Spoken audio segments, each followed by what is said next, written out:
नमस्कार दोस्तों मैंने अभी अभी जियो हॉटस्टार पर मिसेस देशपांडे नाम का एक नया शो देखकर खत्म किया है। शो में टोटल 6 एपिसोड है, 50 मिनट के आसपास एपिसोड्स की लेंथ है। एंड ये शो एक फ्रेंच शो ला मानते का ऑफिशियल हिंदी रीमेक है और सीजन 2 को लेकर कुछ ऐसा है कि मुझे नहीं लगता है कि इस शो का सीजन 2 आना चाहिए या सीजन 2 के लिए कुछ भी यहाँ पर खास बचा हुआ है। एंड चीज़ें यहाँ पर इस शो में यूं होती हैं कि मुंबई शहर में एक कॉपी कैट सीरियल किलर है जो उस सीरियल किलर की नकल कर रहा है जो करीब 20-25 सालों से हैदराबाद की जेल में बंद है। तो पुलिस क्या करती है कि वो उस ओरिजिनल वाले सीरियल किलर तक पहुंचती है, प्लेड बाय माधुरी दीक्षित, ताकि वो लोग उस ओरिजिनल वाले सीरियल किलर की मदद से इस कॉपी कैट को पकड़ पाएं। बस वही चलता रहता है। मतलब मुंबई पुलिस को एक किलर की जरूरत पड़ गई है ताकि वो एक दूसरे कॉपी कैट को पकड़ पाएं।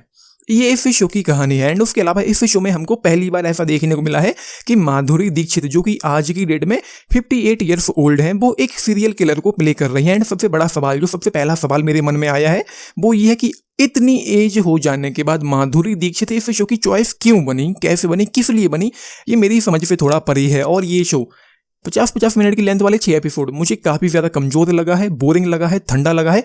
कुछ इस शो में 2-3 मिला जुला करके ठीक ठाक से ट्विस्ट एंड टर्न्स हैं, लेकिन ओवरऑल ये शो मुझे काफ़ी बोरिंग, ठंडा, कमज़ोर और लेंथी सा फील हुआ है। मुझे शो की शुरुआत में ही पता था कि स्टार्ट में जिस बंदी को इन्होंने एज अ सीरियल किलर हमारे सामने पेश किया है वो सीरियल किलर हो ही नहीं सकता, क्योंकि इतना तो मैं भी जानता हूँ कि शो शुरू होते ही तुम लोग जिसको भी सीरियल किलर बना करके हमको दिखा दो कि वो सीरियल किलर नहीं होगा। एंड सेकेंड टाइम भी इन्होंने जिस इंसान को, जिस बंदे को सीरियल किलर बना करके हमारे सामने रखा, मुझे उस पर भी डाउट था। मुझे कहीं ना कहीं पता था कि ये भी सीरियल किलर नहीं होगा।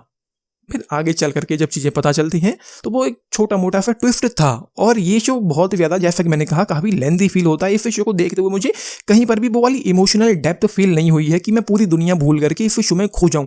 मैं कहीं ना कहीं डिस्ट्रैक्टेड, डिस्कनेक्टेड रहा था इस शो को देखते हुए। पूरी तरीके से इंगेज होकर एंड करके नहीं रख पाता। मुझे कोई खास एक्साइटमेंट, कोई खास इंटेंसिटी, कोई खास थ्रिल, कोई खास टेंशन देखने को नहीं मिला। जो भी था बस ओके ओके ही था। इस शो की राइटिंग पेसिंग तो कमज़ोर है ही है, साथ में इसका जो डायरेक्शन है वो भी काफ़ी ज़्यादा कमज़ोर है। एंड जैसा कि मैंने अभी आप लोगों से कहा है कि मुंबई पुलिस के इतने बुरे दिन आ गए हैं कि उनको एक किलर को पकड़ने के लिए दूसरे किलर की मदद लेनी पड़ती है। एंड उसी के इशारे पर ये लोग नाचते रहते हैं। एंड 5th एपिसोड में हम क्या देखते हैं कि जो किलर है वो किलिंग के लिए तैयार बैठा हुआ है, लेकिन वो लाइव स्ट्रीमिंग कर रहा है और माधुरी दीक्षित के कैरेक्टर से इमोशनल हो रहा है, उससे बातें कर रहा है। दूसरे की जरूरत पड़ती है और जब कोई नहीं समझता तो हम कितने अकेले हो जाते हैं। घबराओ मत बेटा, मैं हमेशा तुम्हारे साथ हूँ। लाइव स्ट्रीमिंग के दौरान जहां पर वो किलिंग करने के लिए तैयार बैठा हुआ है और माधुरी दीक्षित भी उसको बेटा बेटा कह करके बुला रही है।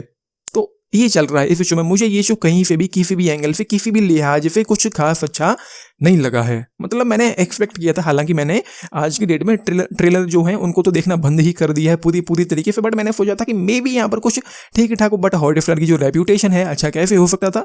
ये एक अगेन बी ग्रेड शो मुझे लगा है जिसमें मुझे कुछ भी खास देखने को नहीं मिला। वो जो एक्टर हैं जो इन्वेस्टिगेटिंग ऑफिसर इस शो में है, सिद्धार्थ चांदेकर, उनका काम मुझे काफ़ी सही लगा है, उनका स्क्रीन प्रेजेंस मुझे काफ़ी सही लगा है। एंड उसके अलावा माधुरी दीक्षित वो बस ठीक ठाक ही लगी हैं अपने इस किरदार में। मुझे कुछ भी बहुत खास याद रखने जैसा देखने को नहीं मिला है। I will give just 2.5 star out of 5 इस शो के लिए जिसका नाम है मिसेस देशपांडे। कुछ तो गालियां इस शो में सुनने को मिलती हैं, बाकी तो कुछ भी ऐसा खास नहीं है कि फैमिली के साथ इस शो को ना देख पाए। आपने देखा, देख रहे हैं, अपने टिक्स जरूर लिख बताना। बाकी मैं तो इस शो से पूरी तरीके से डिसअपॉइंट हुआ हूँ।